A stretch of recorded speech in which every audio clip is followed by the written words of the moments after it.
Much like we have 5 senses that actually blend into each other and that coexist alongside each other, so too does economic life have multiple different logics that coexist alongside each other. Now, one of the best books that grapples with this is Debt, the First 5,000 Years, from the late David Graeber, who was a brilliant anthropologist. Graeber points out that any economy has at least 3 simultaneous moral principles, basically senses of what's right or wrong to do, that exist in parallel to each other. So let's go through these 3 moral principles. Everyday communism.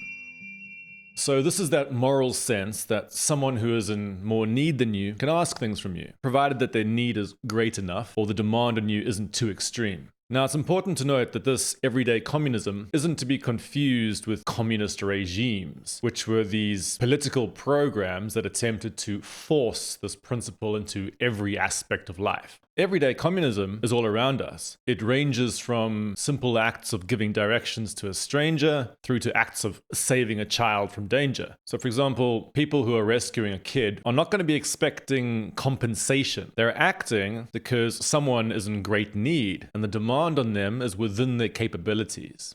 Reciprocity and exchange.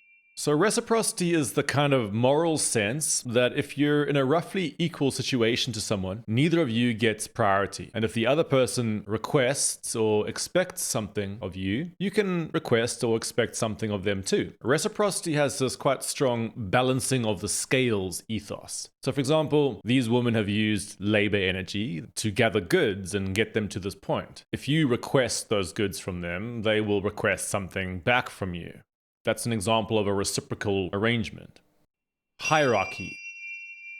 This is that sense that a person who's in a position of high status power isn't actually subject to the rules of everyday communism or reciprocity. Now, rules of hierarchy emerge in any society where there are divisions of status. For example, they will govern caste systems and aristocracies. Old kings, for example, would demand tribute from those they deemed lower than them, but they could also distribute gifts and patronage as a way to show their power. This same thing actually happens in modern capitalism, when you might see billionaires demanding subordination from their followers, their employees, for example, while distributing philanthropy and other forms of patronage in this display of power. Now, not all hierarchy is necessarily toxic. For example, if you're a grandparent, you might bestow things upon your grandchild. Now, you're not expecting the grandchild to reciprocate. You're just being a grandparent. It is a hierarchical relationship, but it's not necessarily a toxic relationship. Now, sometimes it's hard to tell exactly what principle is actually at play because these logics can exist simultaneously and intersect with each other in various ways. So let's look at one example in which these 3 principles are intersecting. Let's look at narco gangs. Now, it's very common for narco gangs to actually hand out groceries to poor residents in deprived neighborhoods. Now, from one perspective, this is everyday communism. They're handing stuff out to people who are in need. But actually, it's also a situation of hierarchy because gangs will do this to establish the fact that they are the bosses that need to be respected rather than the state. Now, gangs have the ability to do this because they've accumulated large amounts of money and stuff through dealing narcotics. They're using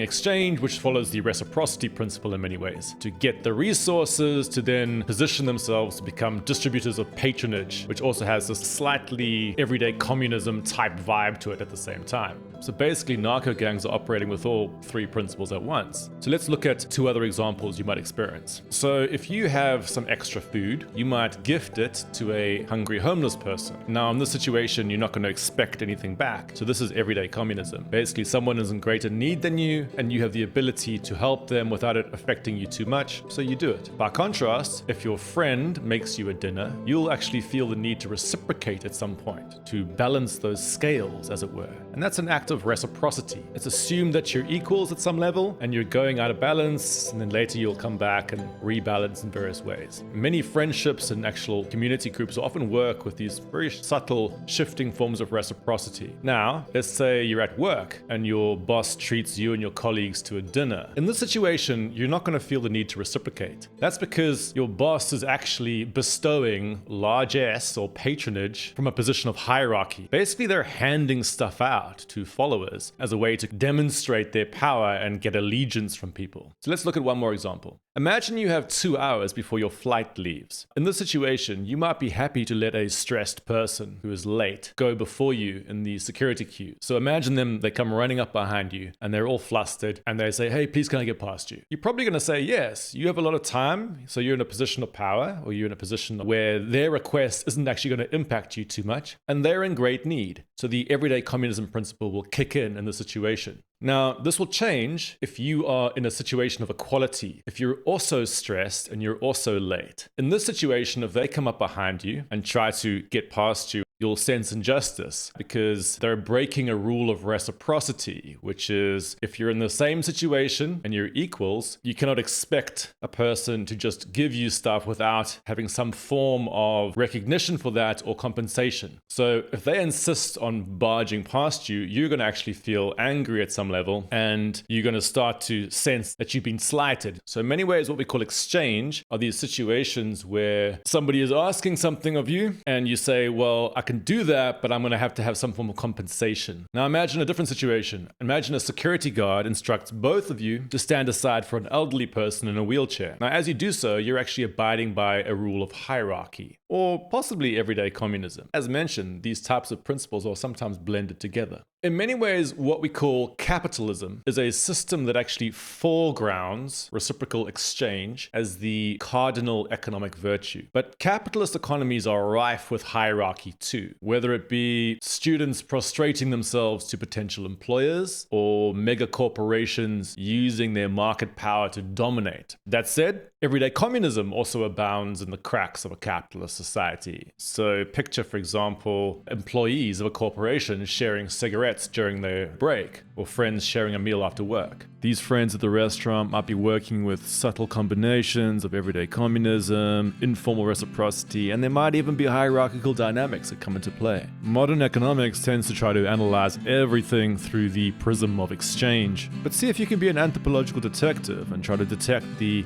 much more varied and subtle moral principles weaving through our economic life. Please do leave some examples of other situations and the moral logics present within them in the comments. See you next time.